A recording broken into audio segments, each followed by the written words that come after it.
अब इस 23वें सवाल में कह रहा है कि किसी समांतर श्रेणी का 10वां पद उसके दूसरे पद का चौगुना और छठे पद से 12 अधिक है, तो श्रेणी ज्ञात करो। तो श्रेणी ज्ञात करने के लिए हमारे पास ए और डी का होना अति आवश्यक है। तो पहले तो हम ए और डी ज्ञात कर लें। तो ए और डी ज्ञात करने के लिए हमें पहले तो 2 समीकरणें बनानी पड़ेंगी, ठीक है। तो यहाँ पर पहले जो दिया है पहले तो वह लिख लें। तो यहाँ पर हमारे पास दिया है 10वां पद उसके दूसरे पद का 4 गुना है और छठे पद से 12 अधिक है। तो पहले तो हम 10वां पद जान लें कि क्या है और दूसरा पद जान लें कि क्या है और छठा पद जान लें कि क्या है। तो यहाँ पर पहले सब कुछ यहाँ लिख लें।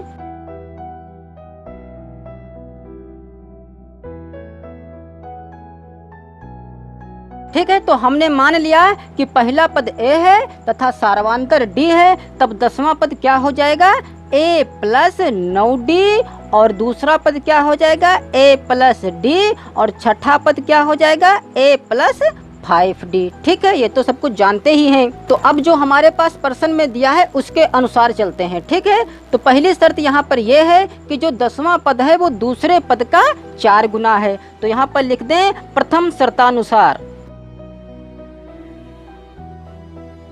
तो पहली शर्त ये कहती है कि जो 10वां पद है वह दूसरे पद का 4 गुना है। तो 10वां पद हमारे पास है a प्लस 9d।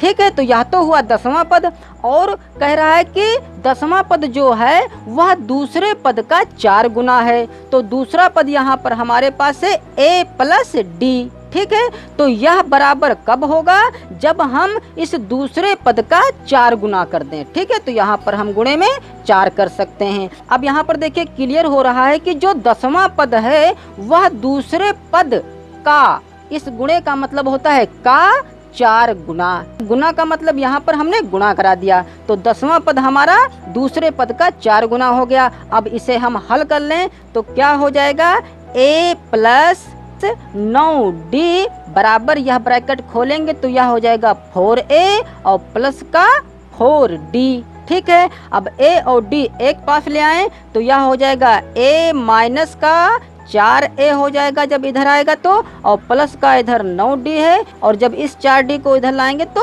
माइनस का 4d हो जाएगा, इधर बचेगा 0। ठीक है, तो a में से जब 4a घटाएंगे तो रह जाएगा माइनस का 3a और प्लस का 9 में से जब 4 घटाएंगे तो रह जाएगा 5d बराबर में 0। तो ये समीकरण हमारी बन गई 1। दूसरी शर्त देखते हैं क्या कह रही है। तो यहाँ पर लिखें तथा द्वितीय शर्तानुसार।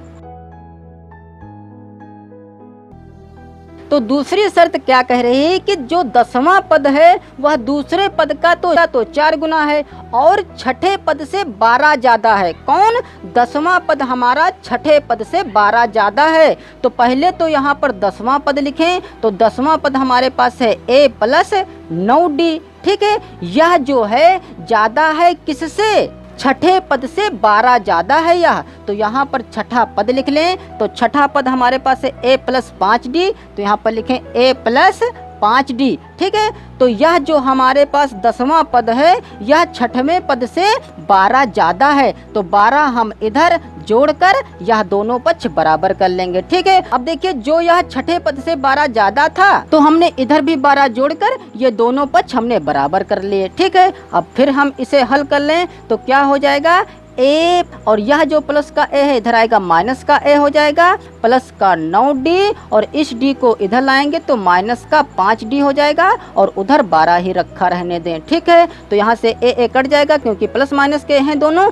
तो यहाँ पर प्लस का 9d है माइनस का 5d है। तो 9d में से जब 5d घटाएंगे तो यह रह जाएगा 4d। ठीक है, तो 4d बराबर आ जाएगा 12। तो खाली d बराबर क्या हो जाएगा 12/4 क्योंकि गुणे में 4 था। तो 4 एकम 4, 4 तियां 12। तो d का मान आ गया 3। ठीक है, अब इस d का मान हम समीकरण 1 में रख कर a का मान पता कर लें। ठीक है, तो यहाँ पर लिख दें d का मान समीकरण 1 में रखने पर।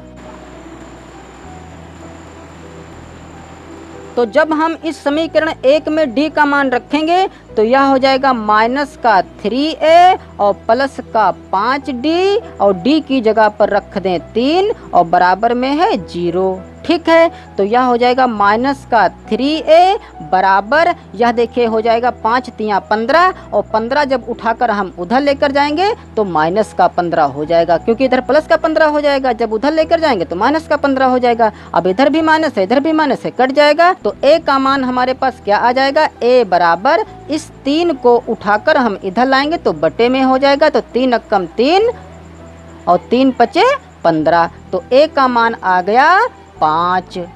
तो a का मान 5 आ गया और d का मान 3 आ गया। तो अब हम श्रेणी बड़ी आसानी से ज्ञात कर सकते हैं।